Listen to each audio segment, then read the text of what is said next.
So I'm going to go ahead and begin. I think we'll probably see a few more log in, but I think roughly maybe 75% of people who registered have already signed in. So we have a really prompt crowd. My name is Melody McDonald. I'm Vice President of Business Development at ClassWallet. I'm really, really proud to be part of a growing company with such a great social mission. At ClassWallet, our goal is to ensure that education fund spending provides teachers and children with the highest level of impact possible, and that every dollar serves the education of our next generation.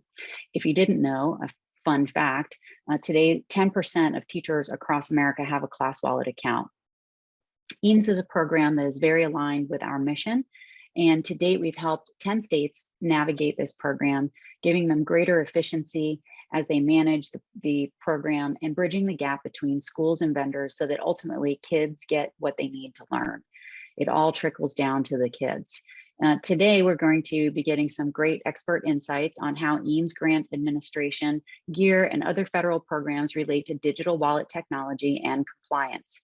Digital wallet technology, in case you weren't aware, is emerging as a best-of-class solution for the administration of various types of education grants.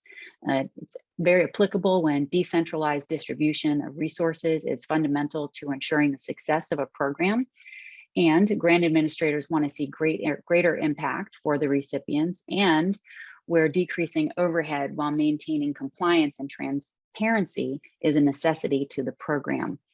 A digital wallet like ClassWallet is a total game changer for these types of scenarios. With our technology, program recipients can access their balance in a matter of weeks instead of months or years, and they can only submit purchase requests against a customized list of compliant vendors. It enables controls and reporting, real-time observation of expenditures and balances, and prepares administration for an audit to be very simple and give them very little effort. Every bit of data that a grant administrator could possibly need is literally at their fingertips within the back end of the platform. Just like platforms like Apple Pay and Venmo have really revolutionized how consumers pay for expenses, from dog walking to babysitting, paying rent even, the enterprise digital wallet technology like ClassWallet is transforming how state agencies track, pay for, and report on federal and state grant funds. This trend towards government agencies and school districts increasingly relying on digital wallet technology for compliance and grants administration is something we're going to continue to see in years ahead and see a lot of growth in that area. We're very fortunate today to have two exceptionally distinguished experts to talk with us about these topics. One is a former grants administrator at the state level. He is actually a former grants administrator at the state level. I just said that twice. He's actually administered an EANS program on a daily basis and is very familiar with how digital wallet technology can work within a grant environment. And our other featured guest is an attorney from a leading national law firm that everyone goes to for compliance and federal grants management counsel. They're ready to dive into more details. So at this juncture, I'd like to introduce Cole Dietrich and turn it over to him. Cole started his career in education as a Spanish and English learner teacher at a charter school in Indianapolis. He went on to serve at the State Department of Ed in federal grant administration, including implementing EANS 1, and also related other grants related to COVID-19 pandemic stimulus funding for K-12 schools. His accomplishment at the state led him to opening a consulting agency, Dietrich Education Solutions, LLC. And today he's currently working on a number of education projects at local, state, and national levels with a focus on school administration, after school programming, and federal grant administration and support. Thank you so much for being here today, Cole. Thanks, Melody. I'm happy to join you all today, and I'm excited to have all of you as guests, but also our legal advisor today, Bonnie Little-Graham. I'll be introducing here in just a moment. But first, just to go over some of our goals. Our first goal is to discuss some of the challenges that you all may be facing as grant administrators. walk through some of the most common questions that are being raised around EANS and EANS implementation, and then also to answer any questions from the audience. Some logistics for today, just to make sure we have a smooth chat and fireside chat today, keeping with the theme. Please do post in the chat to join in on the live discussion. To ask any questions, please use the Q&A button at the bottom of your screen. Be careful with your bandwidth and make sure to close any other applications that may be using bandwidth or resources on your device. So if you're like me with all the tabs open, close some of those.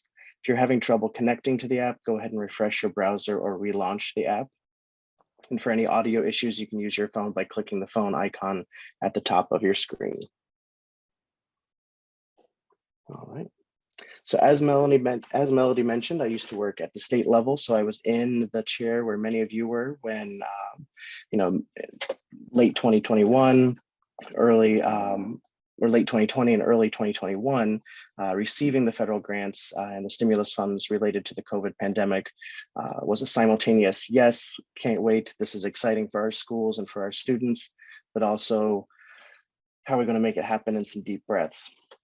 I know that this was a lot of money, oftentimes not a lot of time, and working at the state level, you're often left with the choice of either taking quick action and trying to make it work through existing systems, which often aren't built for quick action, especially with some of the tight deadlines and turnarounds that we had for EANS 1 implementation, as well as now as EANS 2.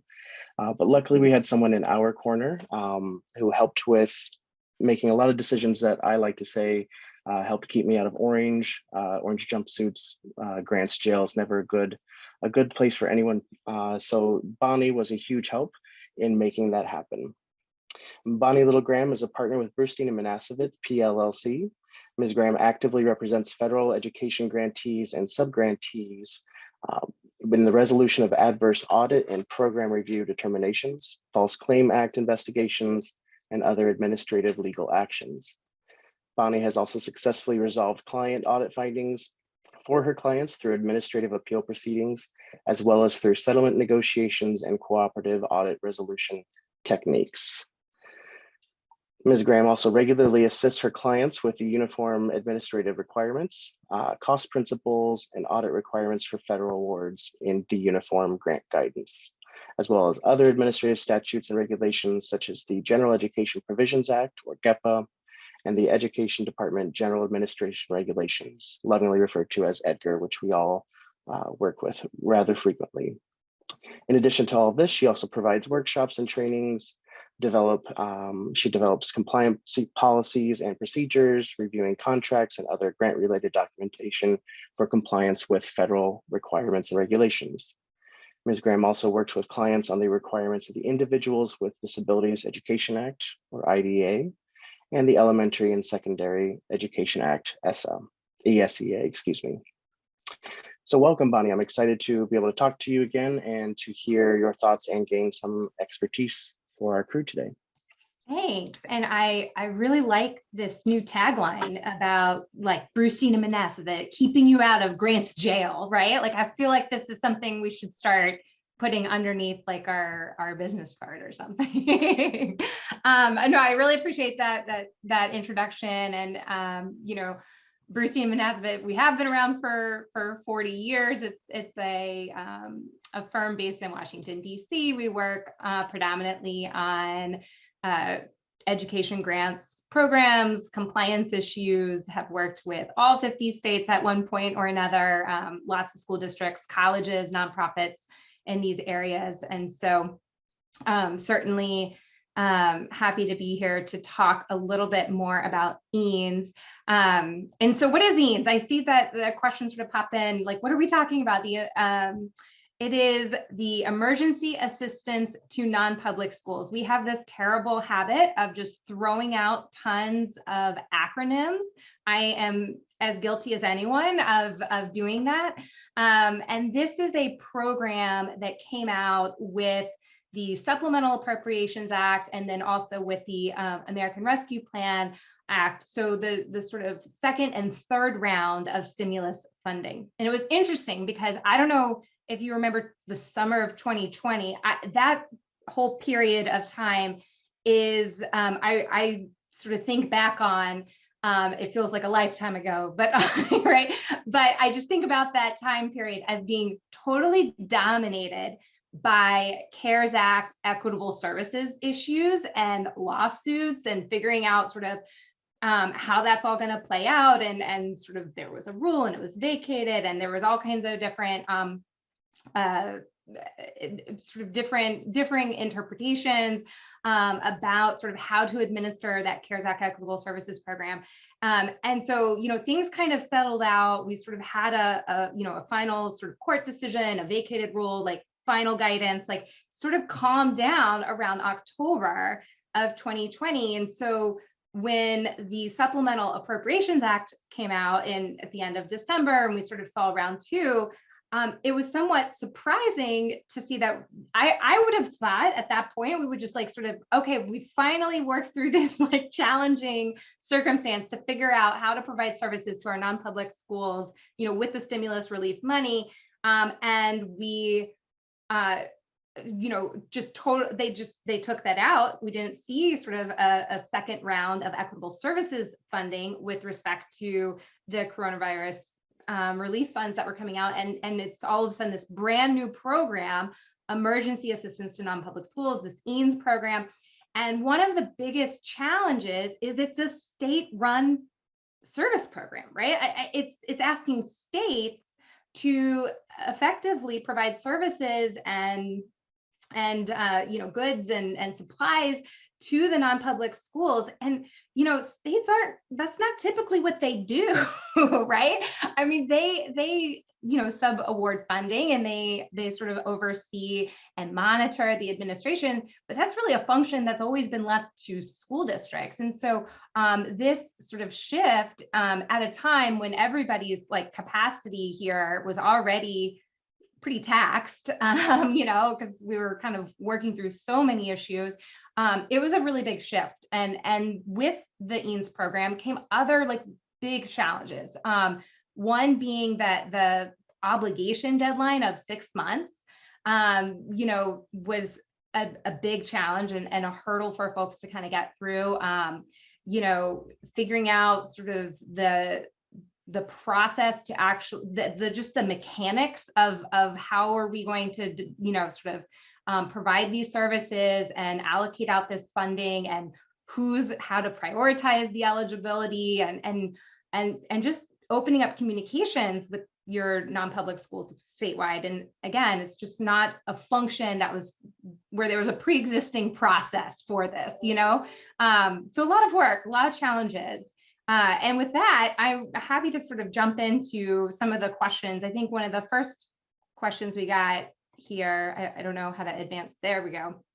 And so one of the sort of, the opportunities that was seen here is, well, maybe like a digital wallet solution could help facilitate this process, right? And help states with quickly and effectively giving access to services and goods to the non-public schools, using and administering this EANS program. So, so our first frequently asked question: could a state use this type of solution and still be compliant with the Department of Education requirements and regulations? And so, when we're talking with respect to EANS, we don't have a lot of information. We just have the language in the statutes itself and the statutory language in both the Supplemental Appropriations, or SRSA, as well as the ARP, the American Rescue Plan Act, right? ARP language. And then there have been a series of guidance documents that have also sort of rolled out. But, when you're sort of navigating that, we don't have a lot of regulation there. Well, there aren't like regulations in place other than sort of administrative requirements, the EDGAR, the Education Department General Administrative Regulations, to kind of keep track or figure out like, how does this fit in?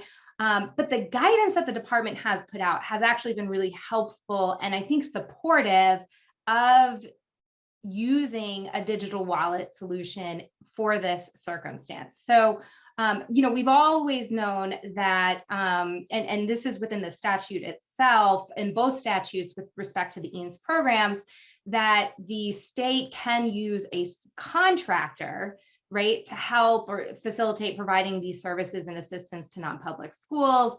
And so, using a contractor is something that is explicitly allowed.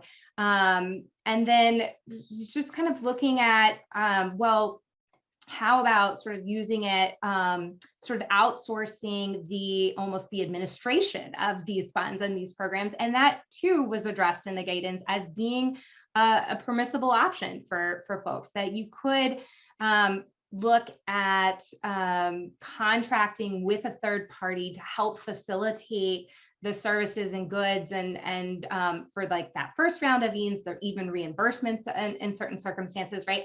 That could be provided through this EANS program. And so, as long as, there are certainly parameters here. The state is ultimately responsible for these funds. The relationship is with the Department of Education and the state education agency. And so, final compliance is going to rest on the SEA shoulders. That's going to include ensuring allowability of the use of funds, ensuring that that the funding is allocated correctly to eligible non-public schools, and sort of having the requisite oversight, et cetera, of that. But beyond sort of that final piece of ensuring allowability and prioritizing schools and sort of the other sort of pieces, you can absolutely use a digital wallet solution, right? And still meet these requirements, still sort of contract with this entity, to obligate the funds. I think that's actually sort of the next question, right? Is asking about sort of what does this look like for purposes of the timing and the obligation and sort of how this process works. And so when you are talking about obligating funds, you do have to look to the sort of specific definition of obligation in the Education Department General Administrative Regulations, which is going to be 34 CFR 76707. And they talk about different types of commitments and when those commitments sort of become an obligation for purposes of federal grants.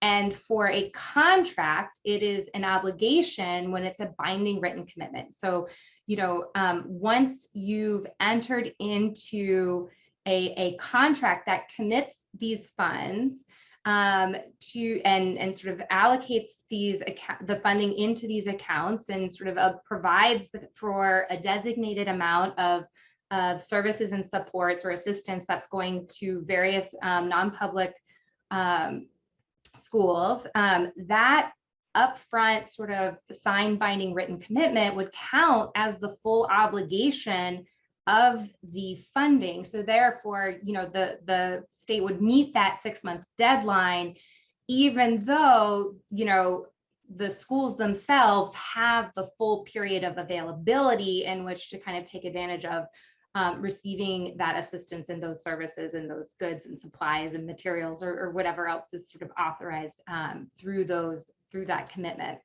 And again, it's somewhat of a new territory. It's not what we typically think of as a contract for services, where the vendor is providing the services directly, and this kind of feels a little bit more like an intermediary, but it's supported within the guidance. If you look at the EANS frequently asked questions guidance, there's a section or question in B14 that I think supports this interpretation that the ClassWallet accounts based on a ratified contract would be the obligation of the full amount, because it says upon the parties executing a contract, the SEA will have obligated the full amount necessary to meet the terms and conditions of the contract, which could include the costs of providing services or assistance, and with respect to EANS, the program, the EANS program reimbursements, right? And so that's directly from the language in the guidance, which again looks at this fairly broadly, that okay, if we've committed this amount to these accounts, then that's the the full amount obligated, based on that binding committed. Thanks, Bonnie. I remember back, that was one of our first main questions was obligation, and you helped us through some of that. So I appreciate your insight there. Yeah. So another question that I know I had, many may still have, especially when working in federal grants, you're afraid of, you want to make sure your documentation, assume there will be an audit because there will be an audit or there will be a monitoring of some sort. So in terms of electronic records, can those be used by the SEA, as the source documentation or in order to meet federal requirements? Yes. So from a federal perspective, you can use electronic documentation. You don't have to always have paper records. The citation here is going to be 2 CFR 200.330 or 336. Yeah. And what it requires is if the original record is electronic and can't be altered, well, then nothing else is needed. If your original record or your source record is paper, it can be converted into an electronic format so long as you have periodic quality control reviews. It remains readable and it cannot be altered. So if you have these sort of 3 conditions met, then you could rely on electronic data, electronic records, rather than having to produce the paper records for purposes of federal reporting, for purposes of audit or other circumstances. You'd want to make sure that, and so those are the federal parameters on this, right? You also want to, of course, go back and consult your own state record requirements and if there are any sort of differences there. But from a federal perspective, yes, electronic records could be used. Perfect. And in terms of ClassWallet or other digital wallet solutions, are you permitted in the middle of the game to add more vendors sort of at the SCA's discretion? So I think that this question is kind of getting at, well, I'll say this. There's no federal prohibition on sort of on this issue, right? You can't. The services themselves are set out in the statute. So as long as the vendor is sort of providing an eligible service, and certainly sort of the prioritization of the non-public schools is something that's required and is done. But who provides the service and sort of who's part of this list or in this digital wallet or is able to or participating here, really, as long, they could be added throughout the entire sort of period of availability. There's not going to be like a federal procurement issue here because we're talking about state agencies, and state agencies are not subject to federal procurement. So if states would follow their own procurement rules. And so if there are sort of state level procurement concerns about adding or dropping vendors onto the list, again, that you'd have to default back to your own state rules there. Yeah, and Bonnie, you were also a big thought partner in that when we implemented EANS 1, essentially, as long as we had our state boxes checked, making sure they had Secretary of State registration, a bidder number, all of that's going to be very state specific. As a user, then we had great flexibility after the fact. We had internal deadlines and deadlines for our schools to identify vendors, but of course, with the tight turnarounds, things couldn't happen that way all the time. So it was easy to go in and add new vendors once they had registered with my team at the state level.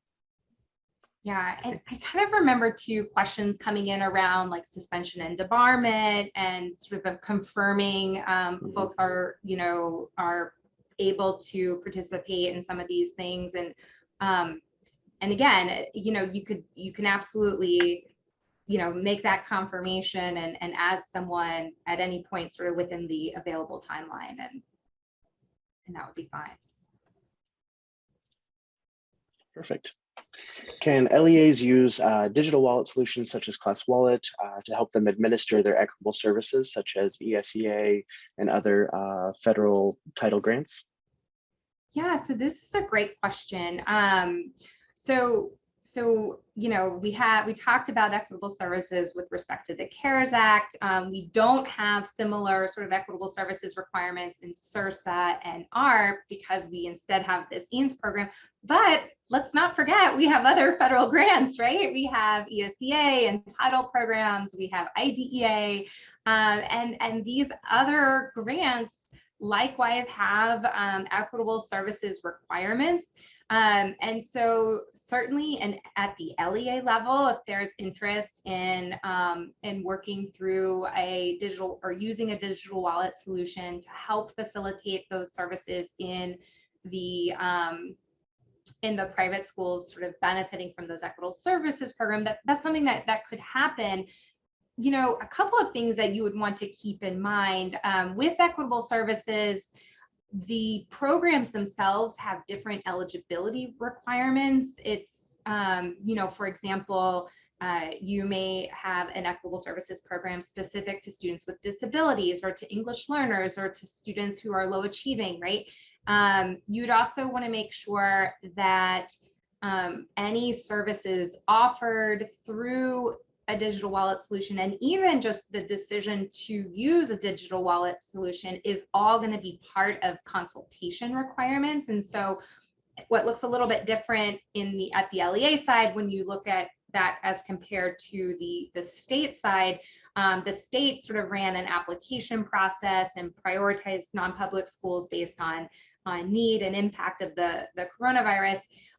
Equitable services programs at the school district side, right? Those set-asides are determined by formula, and then once that set-aside is determined, then it actually is targeted to particular subgroups and only sort of particular types of services, and all subject to, rather than an application process, a consultation that happens where you kind of walk through very specific requirements and have these discussions. Now, the school district, just like the state, right, the public agency is always like the final decision maker and also has to maintain control over the funding.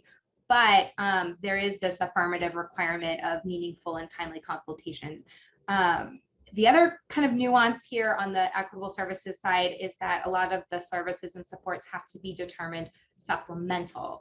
So you wouldn't be able to do things that are sort of broadly benefiting the private school, right? It would have to be a supplemental support that's determined. But, you know, so lots and lots, a few more parameters about sort of how the money can be used, but still sort of opportunity here to sort of set these digital wallet solutions up that kind of stay within the parameters and sort of maintain that public control and oversight to ensure, you know, a implementation of services that meet those compliance requirements. Perfect. And in sort of keeping that same theme on equitable services, could an SCA purchase a license with a digital wallet on behalf of LEAs to help them administer their equitable services to non-public schools? Yeah, I mean, certainly the state could purchase the license and encourage LEAs to do this, but ultimately the state would not be able to require use of a digital wallet solution, right? Again, these are sort of local decisions, and they're made through these local consultations that happen, and so there's this choice element, and part of that choice is that the LEA could choose, hey, we're going to provide these services directly, but certainly if the state wants to help make it a more attractive solution for school districts, or to support their school districts in that way, they could do that on behalf of the LEAs. Okay. And then what kind of services could be provided to private school students and private school teachers using a digital wallet? So, you know, kind of what we talked about a little bit before, right? There are these different eligibility requirements, different types of programs that exist. Reimbursements are never allowed under equitable services programs. But, you know, you could do things, I don't know, if you have students with disabilities and there's a need for, I don't know, speech language services and supports, right? And you kind of set out a vendor that's able to work with the identified students to access those services. Or, you know, there could be sort of a supplemental curriculum or different types of interventions or supports that could be then again set up through a digital wallet solution and targeted toward eligible students or teachers to help implement some of those programs.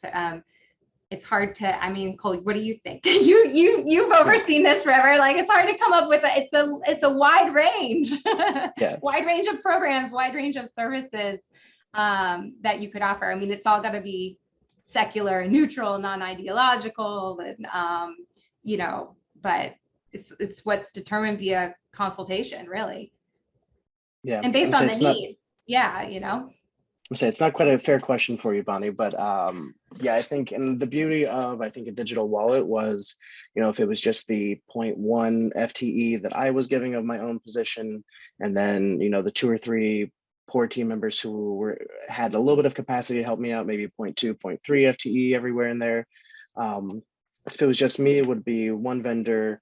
If they offered your services that your school may need, great. If not, you know, that was something where the state's capacity would have limited the program. So I think the option that we went for provided the most flexibility, most options for schools, which really is kind of what the spirit of the funding was, to help students address any impacts from the pandemic. So I think sky's kind of the limit here, as long as it fits in some of the boxes that Bonnie mentioned in terms of secular, non-ideological, and neutral. Yeah. Okay, well, that concludes all of our previously submitted questions. Now we're going to go ahead and move into our audience Q&A. And we did have a question that was submitted in Q&A, Bonnie. I don't know if you saw it, but go ahead and I will pass it off to you then. I think that we saw the questions. Well, I think one of the questions, can an SCA set up a digital account with an LEA for a grant? Is this question really, I think this question means like for regular, no, I shouldn't say regular, for non, as part of I guess I want to know which grant we're talking about. But I think that this is asking about sort of using a digital wallet solution between 2 public agencies, between like a state education agency and then a school district, as opposed to between the state education agency and a non-public school, or between an LEA and a non-public school, right? You know, potentially, yes. It's such a terribly classic sort of lawyerly thing to say, but it depends, right? Like, it just depends, you know, how, what is the award, and sort of how is the state able, or why is the state maybe sort of limiting the vendors that the LEA can choose to sort of use this award. If it is sort of an, yeah, I guess, is it part of like an SCA reserve or a state-run initiative that's like different than if it's an entitlement program? And then by entitlement program, I mean like a Title I or another program that runs by formula down to school districts. In those circumstances, you wouldn't be able to add conditions to the funding unless that LEA was, unless there were certain circumstances in place, like a high-risk designation or some other reason or basis for those conditions. And so, you know, otherwise the LEA should receive their money as they would sort of, you know, through a without any sort of additional encumbrances on it. But potentially, yes, I could see this kind of process being used with like a state-led initiative or a state level, you know, and with, again, you know, check on compliance and other pieces. Mhm. I hope I answered that question. It was hard. I'm not just totally sure what was being asked, but potentially, yes, right? From an administrator standpoint, Bonnie, we did have in EANS some LEAs who, while there wasn't, you know, consultation required in EANS, the non-pubs had a really good relationship with the LEA, the school district. Okay. And so the school district said, you know, we'd love to provide this service, and then provided that they went through the state requirements of registering as a vendor, making sure they weren't suspended or debarred, registering with Secretary of State, all the yada yada of the state procurement, then they were able to be a vendor in the ClassWallet system and assist their non-public school in providing some EANS allowed activities. Oh yeah, and certainly the state can choose to use more than one solution too, right? Like a state could say, well, we're gonna offer services through ClassWallet, but that, you know, we also will directly provide services, contract with this LEA, right? I mean, there's sort of a lot of flexibility available in determining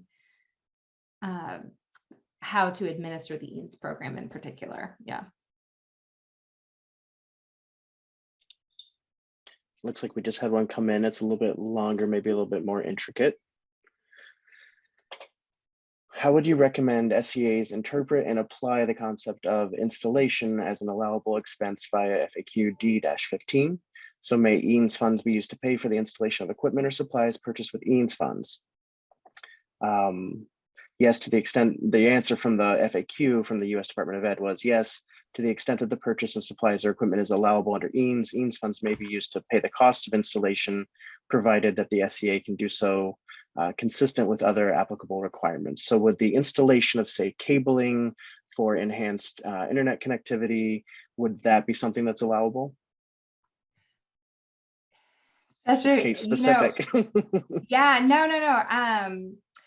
So it is, all right. So this whole piece of like drawing this line, because we have the public control, right? And I think that's why some of the FAQs around the installation of equipment and supplies purchased with EANS funds sort of feels a little bit uncomfortable, right? So I guess that's the first part, is that, you know, is the installation, the equipment and supplies are allowable under EANS itself. So is the internet connectivity an allowable cost sort of, or service under EANS? You know, where would that fall within? I guess facilitating, I'm just kind of looking through or trying to think through the sort of educational technology piece. So connectivity, yeah, I think you could make an argument there that the internet connectivity, you would have to sort of tie it back to education technology, and sort of that this is enhancing our ability to assist students with remote or hybrid learning. So you have to kind of go back to the specific allowable uses, but presumably there's a need that exists for allowing sort of remote or hybrid learning and increasing bandwidth or internet connectivity related to that particular need. And then once you have that sort of demonstrating, or once you can demonstrate that, then sort of the installation process may be okay. The problem is you can't, it usually needs to be like removable.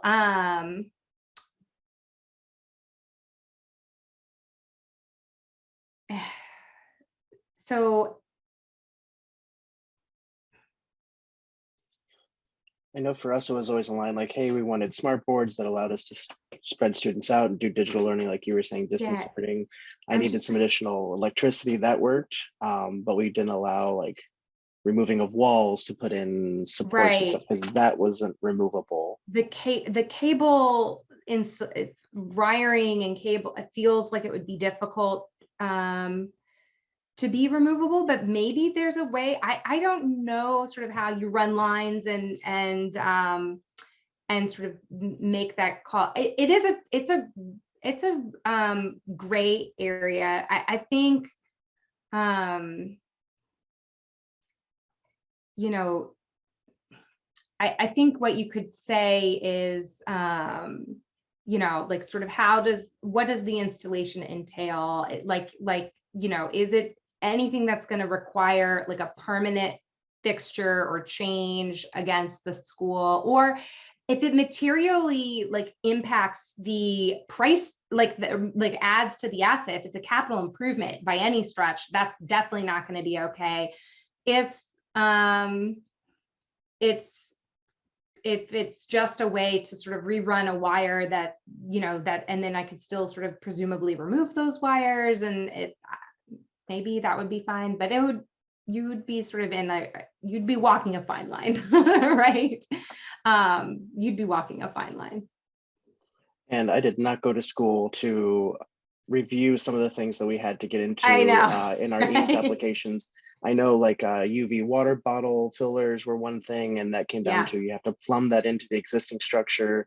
So I said, unless you can unplug it from a faucet and move it on wheels, it's a no-go for us. But that's the position that you all and the audience are kind of in.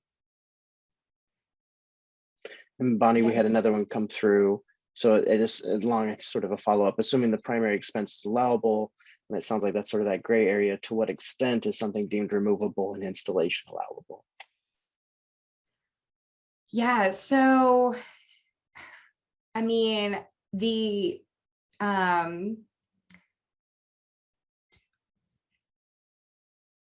to what you know, I would say that there's a hard line on if it is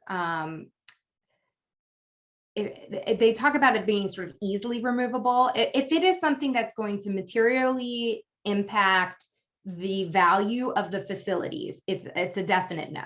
Okay.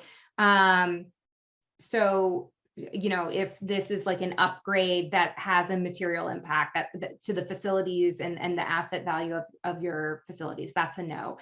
Is it, you know,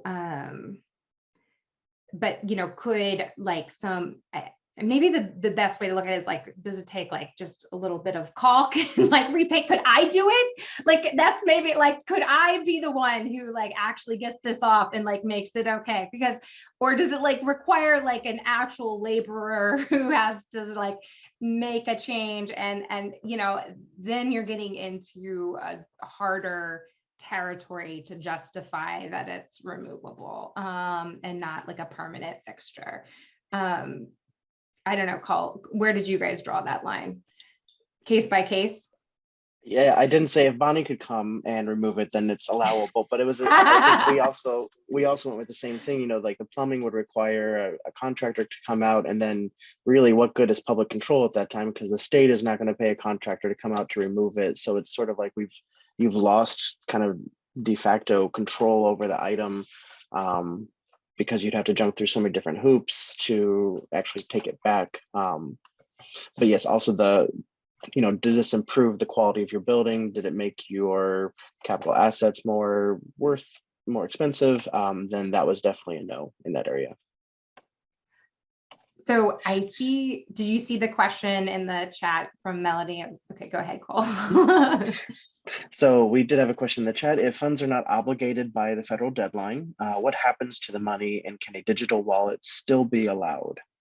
So if your funding was not obligated within that 6 months, then it reverts back to the governor, right? As part of the governor emergency education relief. And so, and then it can be used in accordance with the requirements of GEAR, which are much broader, right? It could still be used to provide services to non-public schools, or it could be used for post-secondary institutions, or it could be used for school districts, or some combination, or any education-related entity. I mean, it really opens up the eligible uses.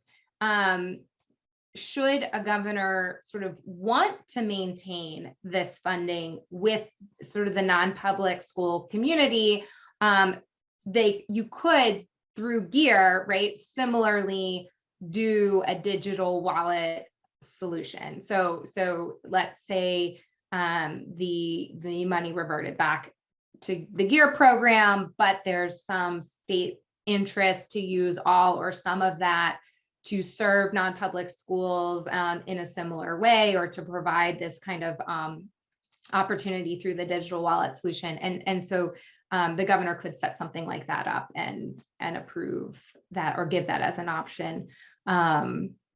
Not really looking at it with respect to EANS anymore, but instead sort of looking at the parameters outlined in GEAR to make sure that things are compliant. Yeah, GEAR definitely is much more flexible. So yeah. Are there any other questions at this point? The Q&A is closed, or is we've addressed all the questions there anyways. It's still very much open for you all, as well as the chat. So please feel free to jump in and join that. Bonnie, maybe while some people are thinking, is there any other big question that has floated around in your work around EANS, and how states are sort of navigating the large amount of money, list of to-dos, but not a lot of time? Yeah, one of the questions that comes up is figuring out the obligation piece is obviously a big concern for folks. And I really think the guidance kind of gave us tacitly sort of accepted this type of ClassWallet or digital wallet type solution in that language about, hey, we'll just consider this fully obligated if you guys execute a contract that says, that's committing this amount of money for this type of solution, right? The other piece, though, is on admin costs. And I don't think we've talked about that yet, which is sort of how do the costs associated, states have such a small amount for admin. And then there are obviously costs to setting up a ClassWallet solution. And so sort of does the state need to look at the costs associated that class administrative type costs that ClassWallet has? Does that then kind of come back to, or is it subject to the state cap on admin for purposes of administering this program? And again, I think that the FAQs are pretty instructive in saying generally no, that they will look at a contract for services with the third party to provide services and supports and assistance to non-public schools. If there's administrative costs associated with that contract, they are not going to be subject to that state level cap. There is then like a follow-up clarification to say, if you were using a third party like a education service agency or a school district to administer the program in place of the state, so effectively to have the public control be in that third party, then the administrative costs associated there are subject to the state level cap on admin. So for example, if an LEA or an ESA or whatever version of acronym that, a county office or COE or whatever it is, if they were administering the EANS program and had their own admin costs, that actually would be part of that state level cap. But like a third party vendor that's providing assistance and services and facilitating the services received by non-public schools, the associated admin costs would not be subject to the state's admin cap. So I know that comes up. There's never enough admin. I was gonna say, especially not in EANS. Especially not needs to run services for, you know, who knows how many non-public schools you have, but some states have a large number. Mhm.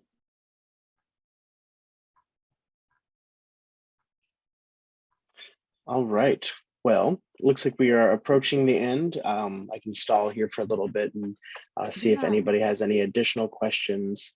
I must have answered them all. I'm surprised you guys have not asked more questions. It is an area. And Or an maybe open we Q&A can with poll, Bonnie we is should not poll the something to pass group. up. How many of you on the call are worried about meeting your obligation deadline? See if people are. You can likely use your respond. raise the hand feature if you would like to vote. Yeah.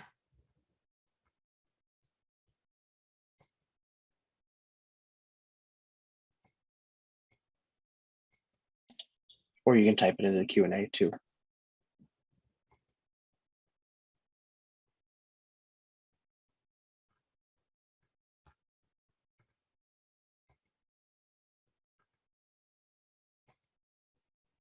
They don't want to volunteer. So we know we had one state said we're probably going to meet it. Another said we're not worried. We believe we've met the requirements. Great. I know we weren't too worried about it, Bonnie, after our initial chats because of the contract that we utilized for ClassWallet met the obligation immediately. Right. So I think that is another reason why this option may assist some people. So well, it looks like we're about at our time. Unless you have anything else to add, Bonnie, thank you so much for your time today. It's good to get to talk to you again and talk about EANS and obligation and allowable and vendor requirements and all that. Melody, did you want to say anything to close us out? Absolutely. Thank you so much, Cole and Bonnie, for coming today and talking. I'm sure that it brought a lot of value to people here, and we really appreciate your time. Before everyone signs off, the webinar recording, along with a digital FAQ that has these questions that were gone over today and a few more, will be emailed out to everyone over the next few days that attended. If you have any questions, please reach out to me or to ClassWallet, but I'm happy to connect with you directly and connect you to either Bonnie or Cole if you have additional questions for them as well. Please enjoy the rest of your day. And again, thanks so much for spending a little bit of time with us in this fireside chat today.